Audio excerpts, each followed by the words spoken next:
We begin with what's been happening on the Israel-Hamas war front.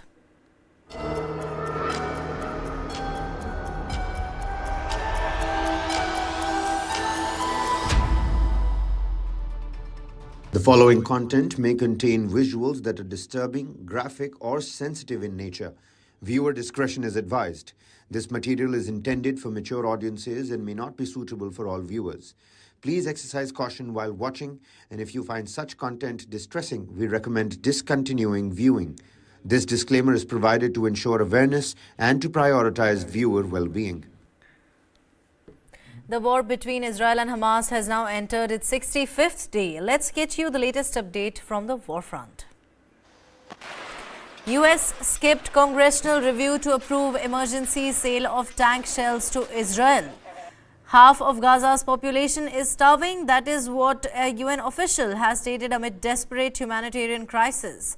An Israeli study has found that civilians make up to 61% of Gaza deaths from airstrikes. University of Pennsylvania president steps down amid criticism of anti-Semitism testimony. The IDF has declared deaths of 5 more troops, including nephew of ex-IDF chief, who also lost his son. Jaishankar, meanwhile, has spoken to Palestinian Prime Minister and reiterated India's long-standing position.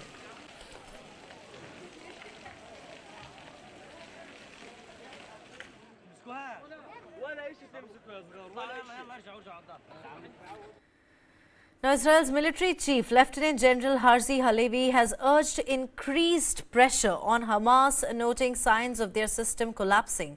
He stated that terrorists surrendering indicate need to intensify efforts. Take a listen. I see the achievements from day to day.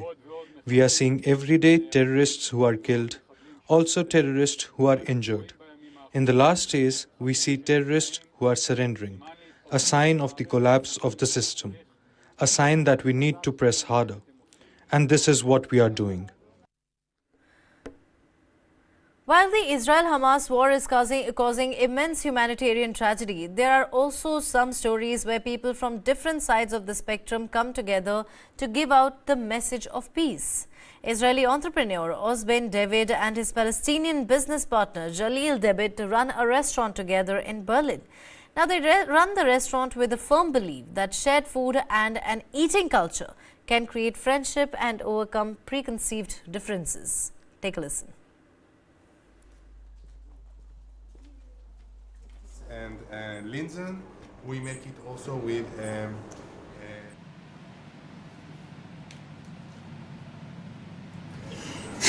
Jalil. a smiley. Hi Jalil, nice to meet you.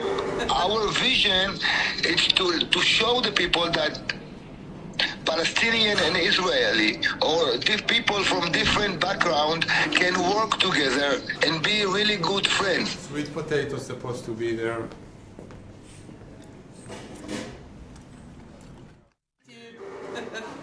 Can you show it?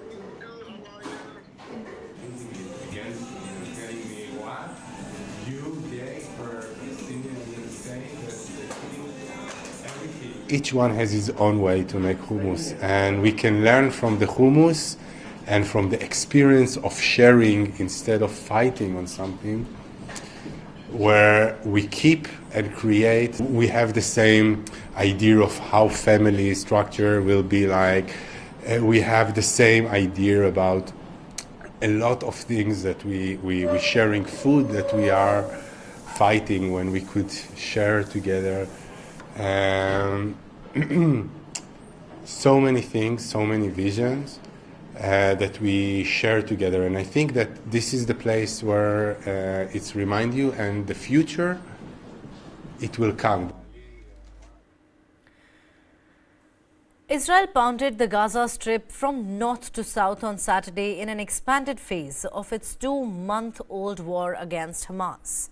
This after the United States wielded its UN Security Council vote to shield its ally from a global demand for a ceasefire. There were more Israeli strikes in the Gaza Strip on Saturday. after the United States vetoed an immediate humanitarian ceasefire at the UN Security Council on Friday. We regretfully could not support it. 13 of the Security Council's 15 members voted for the resolution. But we cannot vote in Britain favour abstained. of the resolution. Riyad Mansour, the Palestinian UN envoy, said they reject the result. Ceasefire. Ceasefire. Save lives. Since the truce collapsed last week, Israel has expanded its ground campaign into the southern half of the Gaza Strip, storming the main southern city of Khan Yunis.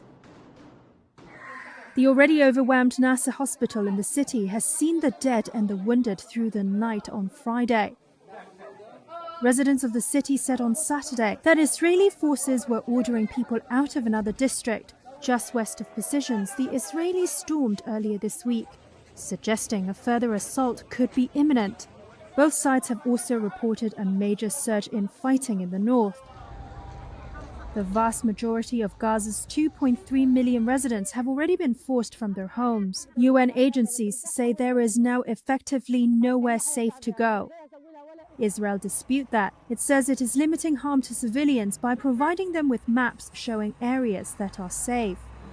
It also blames Hamas for causing civilian deaths by hiding among them. Hamas fighters deny that claim. There does remain a gap between exactly. Washington has said it told Israel to do more to protect civilians in the next phase of the war than it has so far.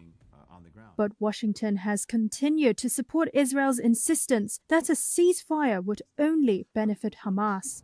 Israel launched its campaign to annihilate Gaza's Hamas rulers after fighters rampaged through Israeli towns on October 7th, killing 1,200 people and capturing 240 hostages, according to Israeli tallies. Prime Minister Benjamin Netanyahu said on Saturday that he appreciated the United States veto at the UN Security Council's blocking a demand for a ceasefire in Israel's war against Hamas in Gaza. Appreciate the correct stance that the United States has taken in the UN Security Council. The other countries need to understand that. On the one hand, it is impossible to support the elimination of Hamas, while on the other hand, calling for a halt to the war, which will prevent the elimination of Hamas. Therefore, Israel will continue our just war to eliminate Hamas and achieve the other goals of the war that we have set out. Thousands marched through London during a protest in solidarity with Palestinians in Gaza.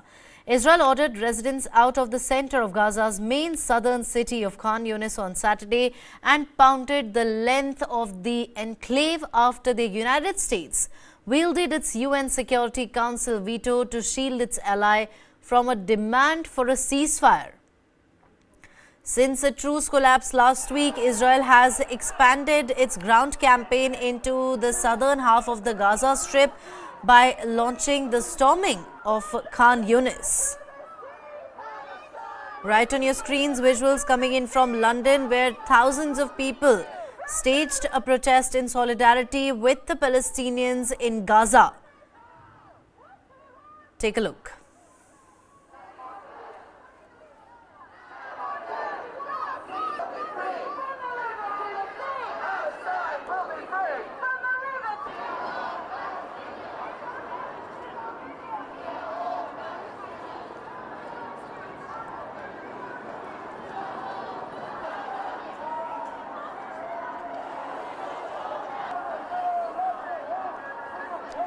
Amid chants of free Palestine, stop the war. Right on your screens, thousands of people, they're staging a protest against Israel, demanding to stop the war against the people of Gaza. Visuals coming in from London.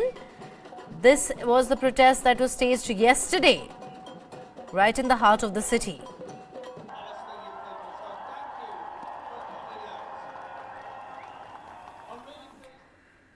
Thousands in Tel Aviv rallied demanding hostages released 2 months after Hamas seized them from Israel.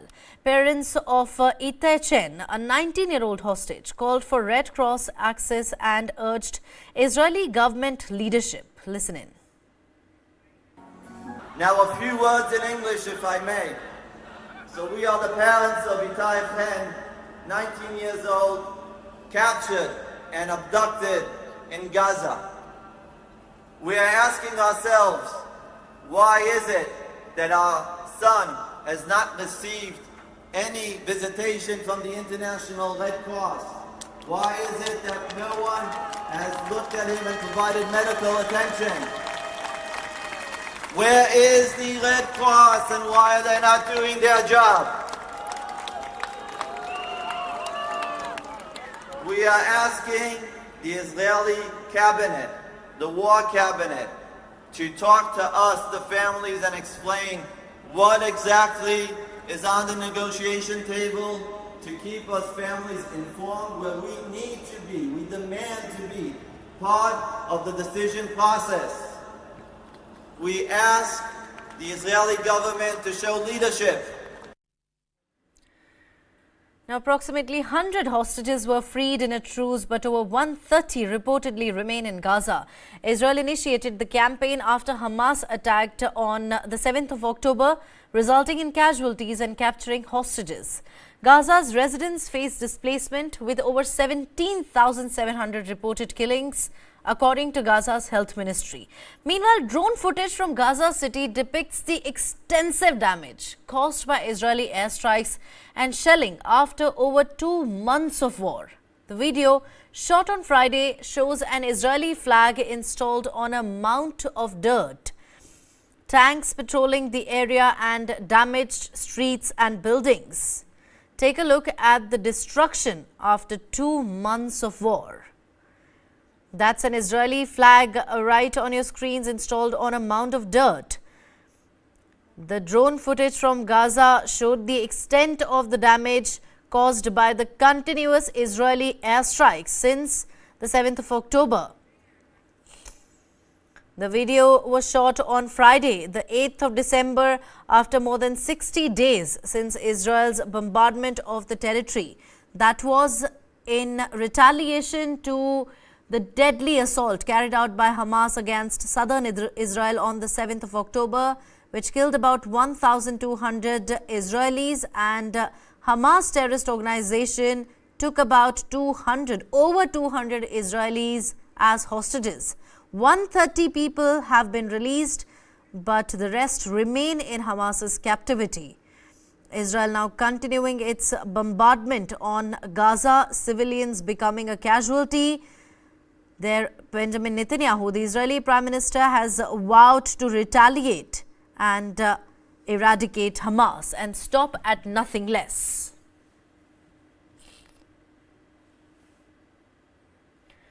Displaced Palestinians staying in makeshift tents in a hospital in Deir al-Balah in the central Gaza Strip say that they struggle to find food and water to feed their families, as well as with cold nights inside the tents.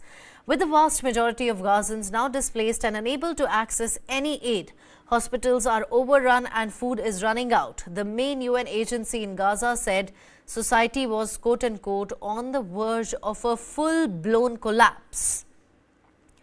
The vast majority of Gaza's 2.3 million residents have already been forced from their homes, many fleeing several times. With fighting raging across the length of the territory, residents and the UN agencies say there is now effectively nowhere safe to go through, though Israel disputes this.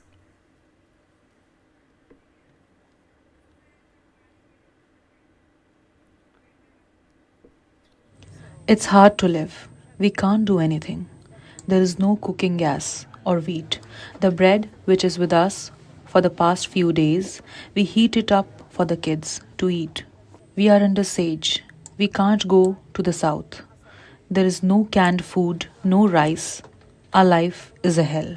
We can sometimes get bread from children. Sometimes we go around to the tents to get a bread. A new national poll conducted by the Wall Street Journal has shown that former United States President Donald Trump has a narrow lead over incumbent President Joe Biden if there was a rematch for the presidential chair in 2024. Now, given a choice between Trump and Biden, 47% of the registered voters in the US said that they will support Trump in the elections scheduled next year. Biden was found to be trailing Trump by 4 percentage points as only 43% of the registered Americans voters favored him. 10% of those questioned in the survey were still undecided about their preference. The Wall Street Journal poll finds Biden to be able to maintain only 87% of his supporters from the 2020 elections, while for Trump, the same number goes up to 94%. But there is a twist to the survey as well. When given a hypothetical situation in which Trump is convicted of a felony charge, the voters split evenly between the two candidates, with 46% favoring Biden and 45% going with Trump. When a third party or an independent candidate is put in the mix, then Trump's edge over Biden widens a bit more. This is not the first survey which has shown Trump to be having a lead over Joe Biden.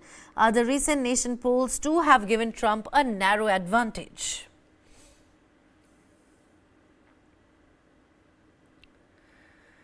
Egypt's presidential elections, which will take place on the December 10 to 12th, will most likely see the 69-year-old incumbent Abdel Fattah Al-sisi winning a third term, which would be a first for the country of 113 million people. Up until 2019, the constitution only allowed 2 presidential terms, and Al-sisi was elected with no opposition to speak of, with around 97% of the votes in 2014 and 2018. He then pushed for constitutional amendments that legitimize Egyptian presidents to stay for a third term and extend the terms from 4 to 6 years. Egypt's president Abdel Fattah Al-sisi is standing for a third term, with the result a resounding win yet again in sight. Wars on the country's borders, especially in Gaza, have helped him stand as the stability candidate despite Egyptians' growing economic desperation. But while President Abdel Fattah Al-sisi's reputation has improved somewhat, observers fear that neither Egypt's economic crisis nor the dire human rights situation will be resolved. Take a look.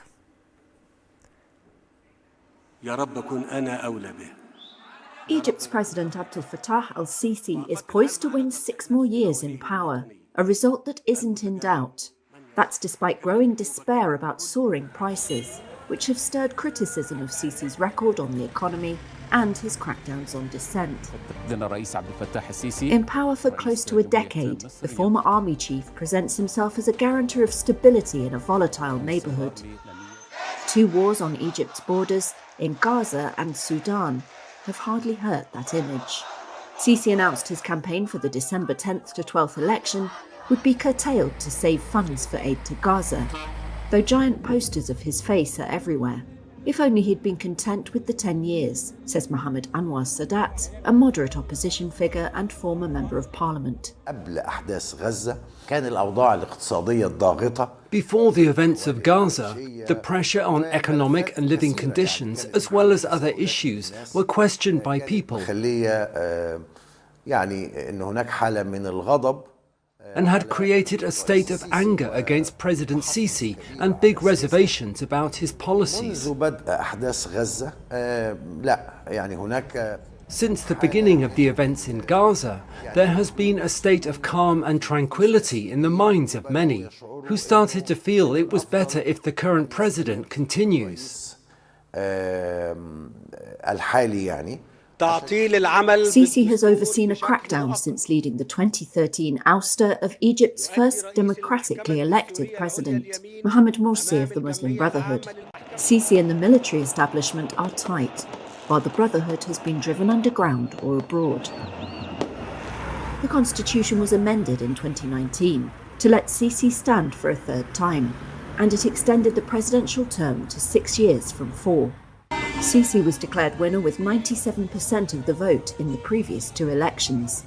But Egyptian authorities seem wary of a public backlash this time, so 3 candidates have qualified to stand, all of them low profile and muted in their criticism. This is Medhat Az-Zahed, head of the Socialist Popular Alliance Party, which is boycotting the vote. They needed a degree of competition because of pressure concerning freedoms and human rights in Egypt and pent-up popular frustrations. So there was an attempt to release these frustrations through peaceful means, so long as the ceiling is defined. ومنضبطة. A national dialogue earlier this year allowed the airing of a few critical views, and some prisoners were pardoned. But arrests have continued. Parliament is dominated by Sisi's supporters, and his allies control the media.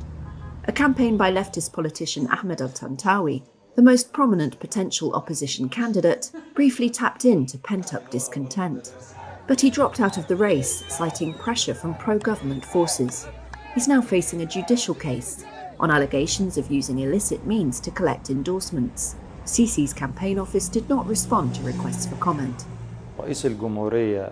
The current president can get at most 1% of the votes out of real support, and I expect he can get 10% of votes using the same ways he used to gather endorsements.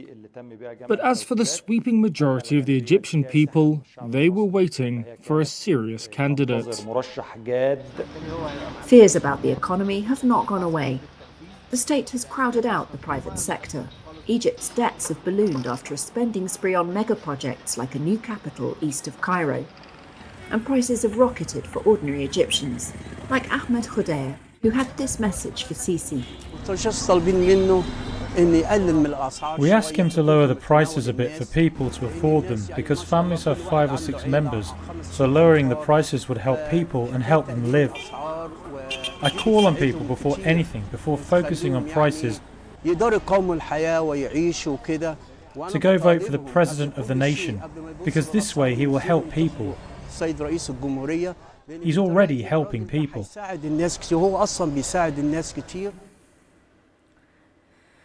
Now, Vladimir Putin has announced his candidature for the 2024 presidential elections scheduled to take place on the 17th of March. A win, which is all but certain, would allow Putin a 5th term in office and give him another 6 years as he looks to prolong his grip on Russia. Take a look at this report. Russian President Vladimir Putin on Friday told soldiers who had fought in Ukraine that he would run for a 5th term in the 2024 election. It's a move that would allow the former KGB spy to stay in power until at least 2030. Putin was handed the presidency by Boris Yeltsin in 1999 and has already served as president for longer than any other ruler of Russia since Joseph Stalin. He confirmed his bid for re-election while meeting with war veterans to award them Russia's highest military honor. I will not hide that I have had different thoughts at different times, but it's now time to make a decision. You are right. It is such a time when a decision needs to be made. I will run for the position of President of the Russian Federation. For Putin, the election, which will take place in March 2024, is a formality. The 71-year-old has no discernible successor, and with the support of the state-run media, and almost no mainstream public dissent, he is certain to win. On the streets of Moscow, support broadly favoured the incumbent. I think that there is no better candidate than Vladimir Putin. I just can't imagine one. I will vote only for him.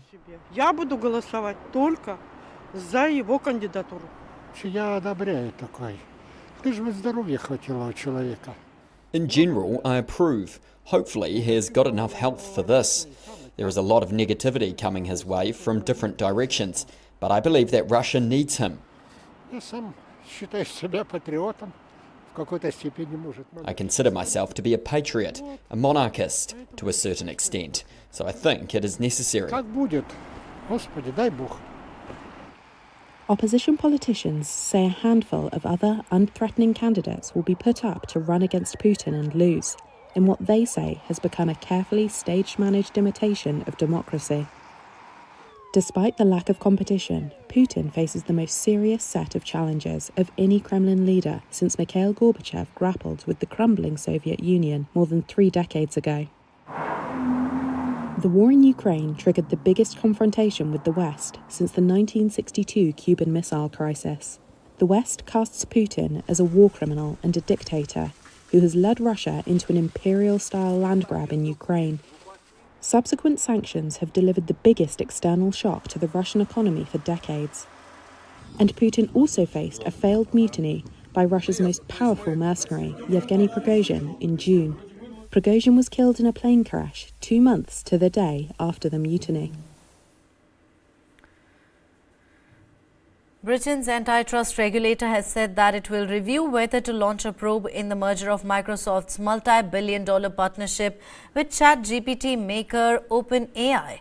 This is the second time the regulator will be weighing in on the US software giant's operations. Here's a report. Microsoft is a target for UK regulators once again.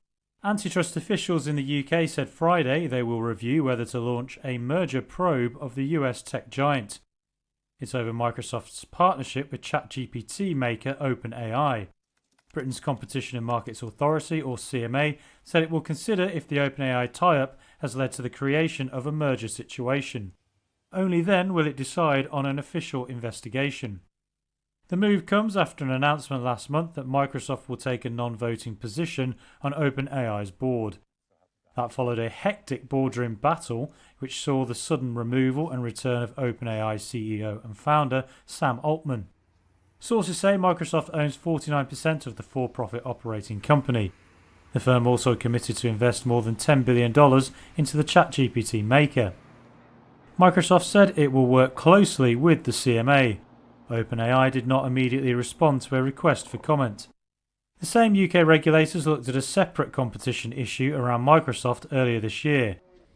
It blocked the company's $69 billion buyout of Call of Duty video game maker Activision Blizzard. But it later changed its mind after Microsoft updated its acquisition plan. Job growth in the United States surged in November while the unemployment rate fell to 3.7%. These indicators underscore the robustness of the labor market, challenging the notion that expectations of an early interest rate cut next year might be premature. Here's more. U.S. government data out Friday showed unemployment fell and wages rose last month, signs of a still resilient economy in the face of aggressive interest rate hikes. And the strong numbers from the U.S. Labor Department are dampening expectations that the Federal Reserve might move to cut interest rates anytime soon. The Labor Department's closely watched non-farm payrolls report showed the unemployment rate fell to 3.7% from 3.9% in November. Annual wages climbed 4%. That's higher than the Fed's target as it aims to cool rising prices and rising wages to tame inflation. The U.S. added 199,000 jobs last month, more than economists had expected, but below 2023's average for the second straight month. Employment was boosted in part as both screen actors and auto workers returned to work after both wrapped up months-long strikes. The healthcare sector added the most jobs, followed by local government. But retail employment fell amid declines at department stores as well as furniture and appliance outlets. In the wake of the strong report, financial markets lowered their bets of an interest rate cut next March, with May now looking more likely. The November payrolls report is among the last major data releases before the Fed's policy meeting next week and helps solidify the Fed's plans to leave interest rates unchanged for the third meeting in a row. Switching our focus to some national stories back home, construction works on the Ram Temple in Uttar Pradesh's Ayodhya is going on in full swing. The General Secretary of Sri Ram Janmabhoomi Tirath Kshetra Trust, Champat Rai, unveiled stunning images of the temple's sanctum sanctorum on the 9th of December. Now, this preview comes ahead of the consecration ceremony scheduled for the 22nd of January 2023 in Ayodhya.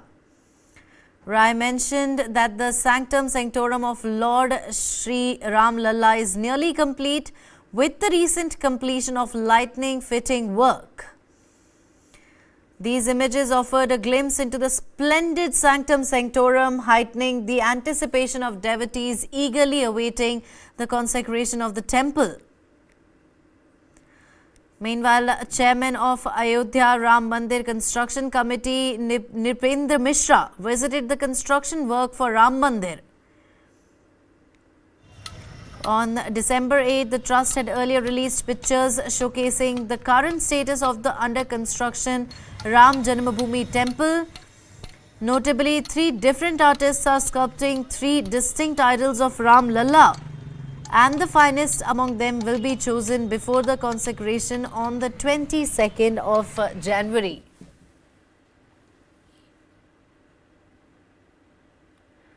Right on your screens, in fact, that is the tweet. Sri Ram Janmabhoomi work currently in full swing.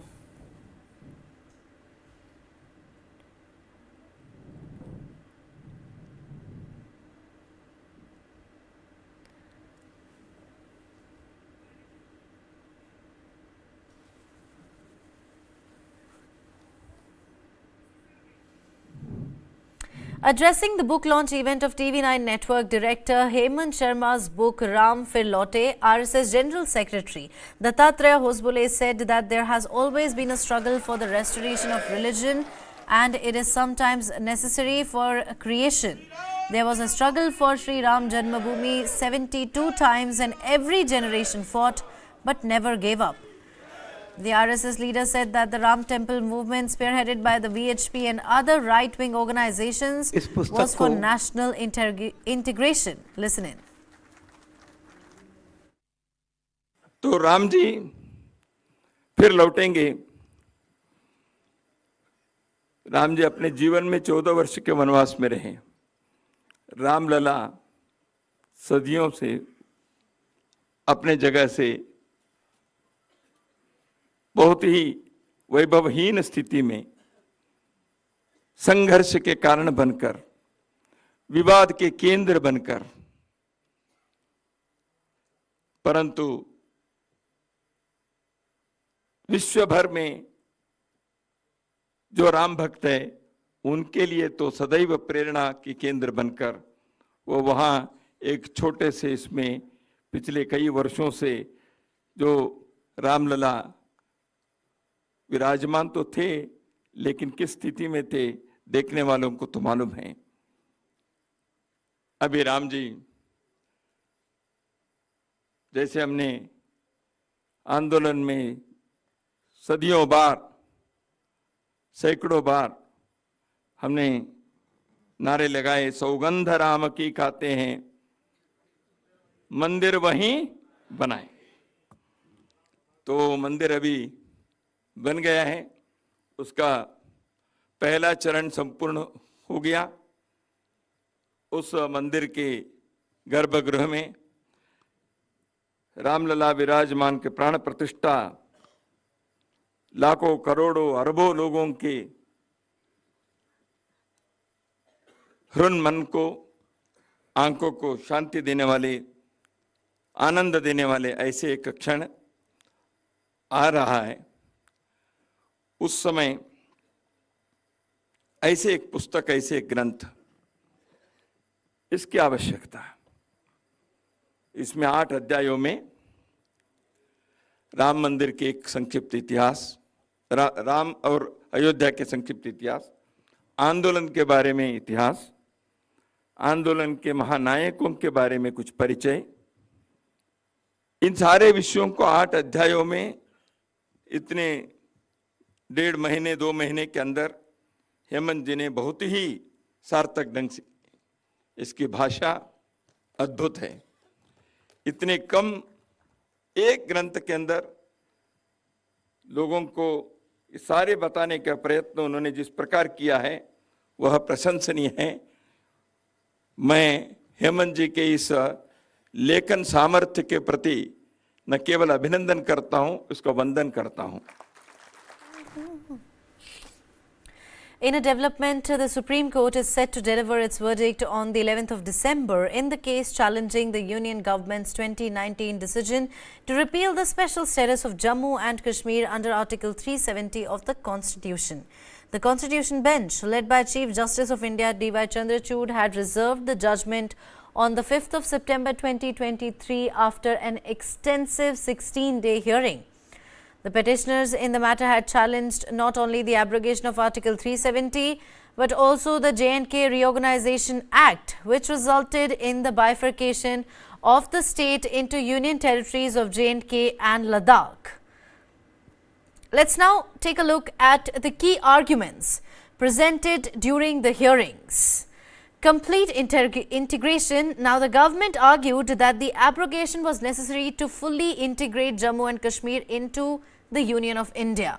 The government claimed that the valley had prospered in the past 4.5 years and after the repeal of Article 370 in August 2019. The government stated that elections were due in Jammu and Kashmir, and once the state returned to normal, it would revert to full statehood. The centre contended that the abrogation led to a significant reduction in terrorism, infiltration, stone pelting and casualties among security personnel. While this was for. Now let's also take a look at what were the arguments against.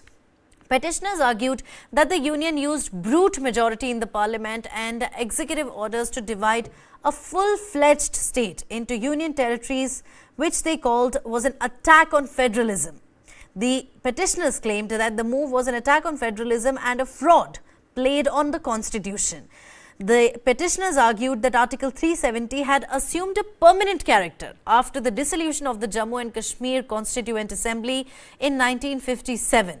The petitioners challenged the constitutionality of the procedure adopted to repeal Article 370 and the abolition of Jammu and Kashmir's statehood. Now, do remember to watch our special coverage of the Supreme Court judgment on Monday morning with the right voices and legal experts. Meanwhile, on the eve of her 14th birthday, Asha Matre was waiting for a cake that her diplomat father had promised. Except Ravindra Matre never showed up. That's because nearly 40 years ago, Ravindra Matre was killed in cold blood in the UK. Multiple people were charged with the murder of Ravindra Matre.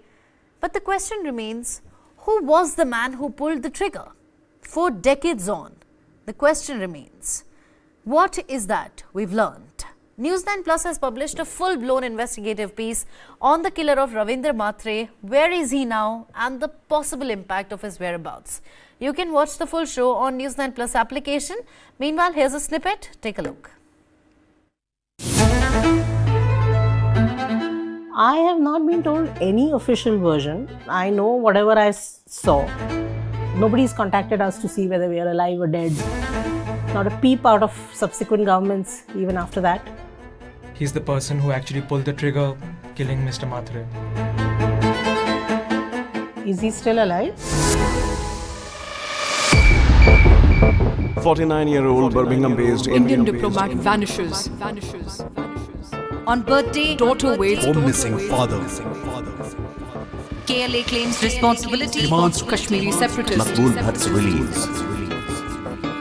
Abducted diplomat Found murdered in Leicestershire.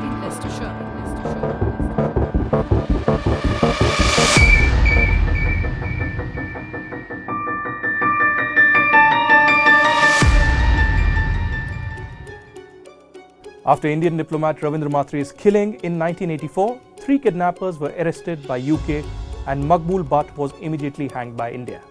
But who was the person who actually pulled the trigger and killed Ravindra Matre?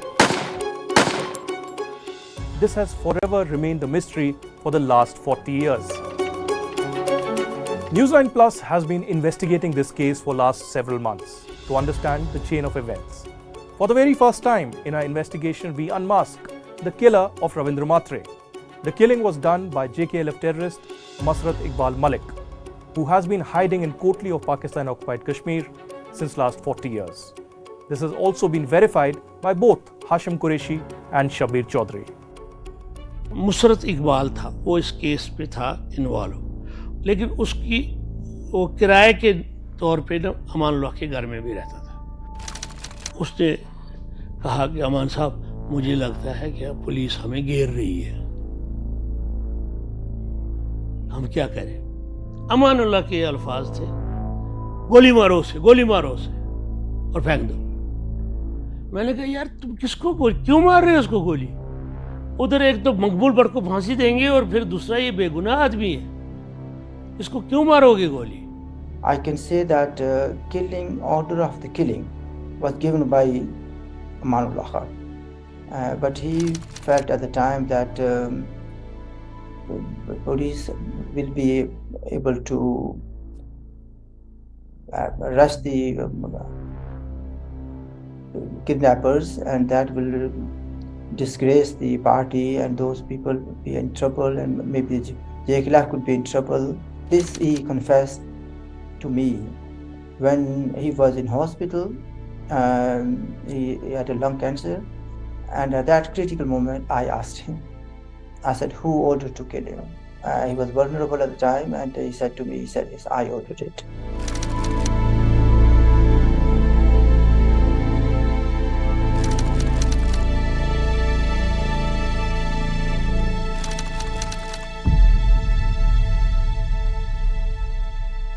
Stop searching, start streaming. Download the world's first news OTT, News9 Plus, ahead of the curve.